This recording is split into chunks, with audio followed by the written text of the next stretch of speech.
Era pouco depois da meia-noite e eu estava sozinho em casa. Moro na costa leste. Cidade pequena, nada de especial. Não estava esperando ninguém. Não estava trocando mensagens com ninguém. Só relaxando, assistindo YouTube no sofá, coberto pela metade, luzes apagadas, exceto a da cozinha e o brilho suave da TV. Foi aí que recebi a primeira mensagem. Chegou no WhatsApp, de um número que eu não conhecia, código de área de outra cidade, bem longe da minha. Não conheço uma única pessoa dessa cidade, nem conheço ninguém que tenha ido para lá. Eu morei na costa leste a minha vida inteira, mas não tinha mensagem, só um anexo de localização. Eu cliquei. A prévia da localização pareceu familiar por um breve momento. O mapa abriu na minha casa de verdade. Todo o meu corpo ficou frio, meu estômago embrulhou. Me sentei um pouco mais ereto, segurando o celular com mais firmeza. Eu não sabia o que pensar. Era um erro? Uma falha estranha? Número errado? Não me mexi por um tempo. Só fiquei olhando para a tela, esperando por outra mensagem ou algum tipo de explicação. Nada veio. Quem é? Perguntei. A pessoa começou a digitar. Depois parou. Fiquei paralisado. Pensei que talvez fosse um golpista, mas não teve link nem nada, nem pedindo informações minhas, só a minha casa exata, como uma localização marcada, enviada de propósito. Então, recebi outra mensagem que dizia: "Você sempre senta no mesmo lugar." Me afastei da janela instintivamente. Era 00:14 quando chegou outra mensagem. Essa não era uma localização marcada, quando você quer mandar um local para alguém, como foi a mensagem anterior. Era um compartilhamento de localização em tempo real. Não apenas um ponto estático, era um ponto que se atualizava constantemente, se movendo ao vivo. O ponto de partida estava a cerca de 1 hora de distância da minha casa. Parecia uma estrada de terra perto de uma saída de rodovia que eu não conhecia. O ponto estava se movendo rápido. Quem quer que fosse, estava dirigindo provavelmente. O ponto continuou se movendo constantemente. Ainda estava em uma rodovia a 1 hora de distância, em linha reta para minha cidade. Não dá para explicar a sensação, ainda mais porque isso não é uma coisa comum que todo mundo passa, mas foi como água gelada nas minhas costas. Isso não era uma pessoa aleatória fazendo zoeira. Quem quer que fosse, estava vindo diretamente para mim. Meu primeiro instinto foi fechar o aplicativo, mas eu não consegui. Minhas mãos pareciam coladas ao celular. Meu peito apertou enquanto eu assistia o ponto se aproximando, pegando a saída da rodovia que dava direto para minha cidade. O pânico começou. Me levantei muito rápido e cambaleei, quase derrubando o celular. Minha mente corria com tudo o que eu não tinha feito. Portas, janelas, luzes. Entrei em ação. Corri para cima, trancando a janela do meu quarto, mesmo que eu nunca a abrisse. Depois, a janela do banheiro.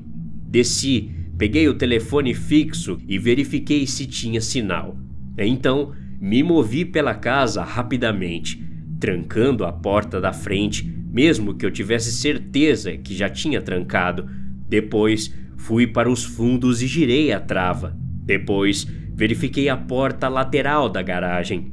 Apaguei todas as luzes enquanto passava. Cozinha, corredor, sala de estar, tudo escuro. Voltei para cima e fechei a porta do meu quarto, trancando-a atrás de mim. Me agachei embaixo da janela e fiquei lá, segurando meu celular com ambas as mãos. Pesquisei o número estranho na internet. Não encontrei nada. Sem nome, sem código da operadora. Os sites, que normalmente retornam pelo menos um estado ou risco de spam, ficaram em branco. Um deles simplesmente disse que não havia dados disponíveis. Tentei copiar o número para o Facebook. Nada. Instagram, Twitter, nada. O ponto estava a cerca de 45 minutos de distância agora. Entrei nas conversas de alguns dos meus amigos e deixei uma mensagem de voz, minha voz tremendo. Disse a eles que estava recebendo uma localização ao vivo de um número aleatório de outra cidade e a pessoa tinha enviado minha casa como destino. Foi enviando essas mensagens para eles que percebi. Isso não tinha como ter sido um erro, alguém ter mandado uma mensagem errada. Os detalhes eram muito específicos, muito diretos, sem contexto, sem links de golpe, só a localização. Depois a mensagem: você sempre senta no mesmo lugar. E por fim, uma localização em movimento. Nada mais veio depois.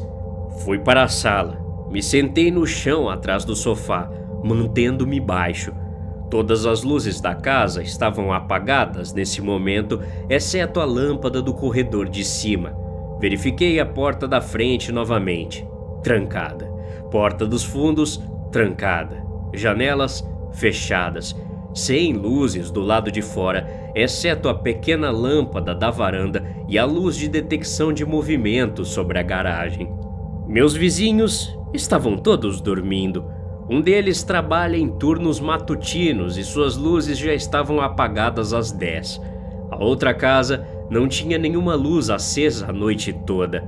A quadra inteira estava em silêncio. Liguei para a polícia. Disse a eles que alguém fora do estado tinha me enviado minha localização exata e agora estava compartilhando uma localização em tempo real, se movendo em minha direção. Eles perguntaram se eu conhecia a pessoa. Eu disse que não. Eles perguntaram se eu estava em perigo iminente. Eu disse que não sabia. Eles disseram que enviariam uma viatura para fazer uma ronda rápida em breve, mas que não era mais para eu ligar para o 190, a menos que alguém realmente aparecesse. A ligação caiu depois disso. O ponto ainda estava se movendo no WhatsApp. Agora a 35 minutos de distância. Eu não conseguia parar de verificar. Continuava alternando aplicativos, atualizando, voltando, sem parar.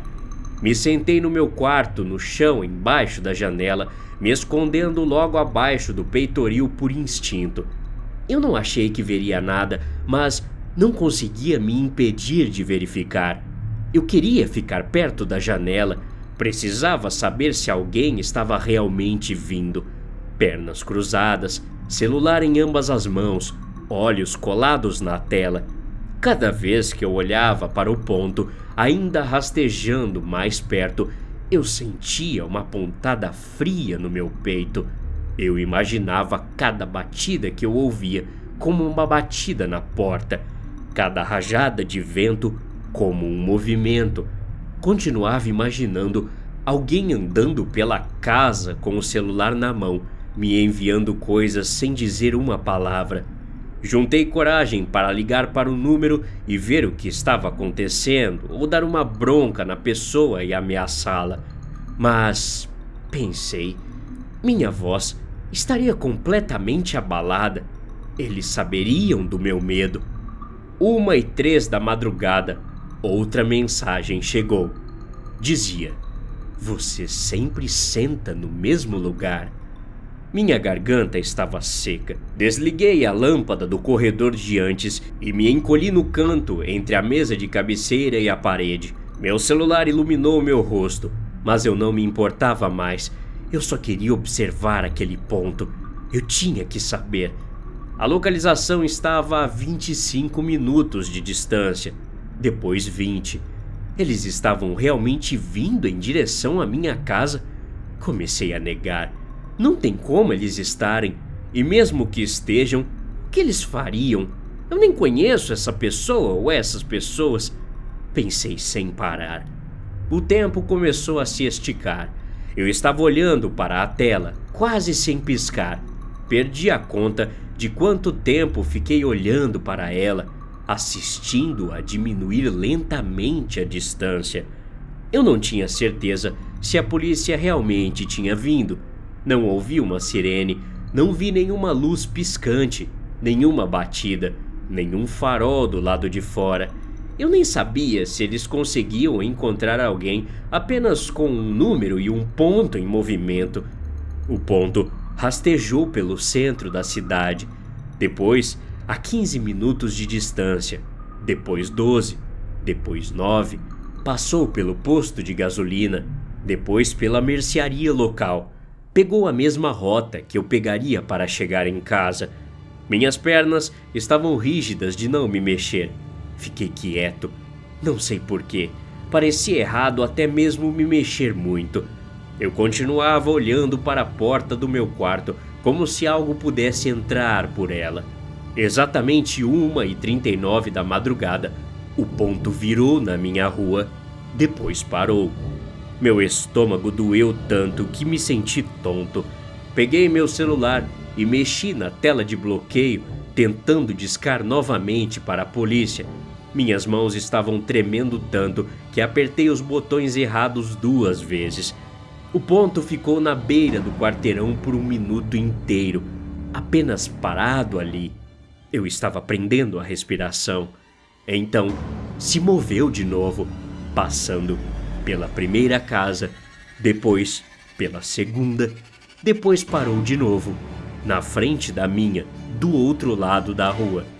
Rastejei até a janela lentamente, o suficiente para espiar por baixo das persianas sem pressionar meu rosto. Um par de faróis estava parado silenciosamente no meio-fio. Meu celular vibrou. Mais uma mensagem. Dizia: "Você me vê agora." Então veio a foto, tirada da minha rua, minha casa, com as luzes apagadas, cortinas fechadas. A foto estava inclinada para cima, diretamente para a janela do meu quarto. Eu não me movi. A porta do carro dele acabou de abrir. E percebo que a luz com sensor de movimento da garagem também acendeu. Até a próxima. Obrigado.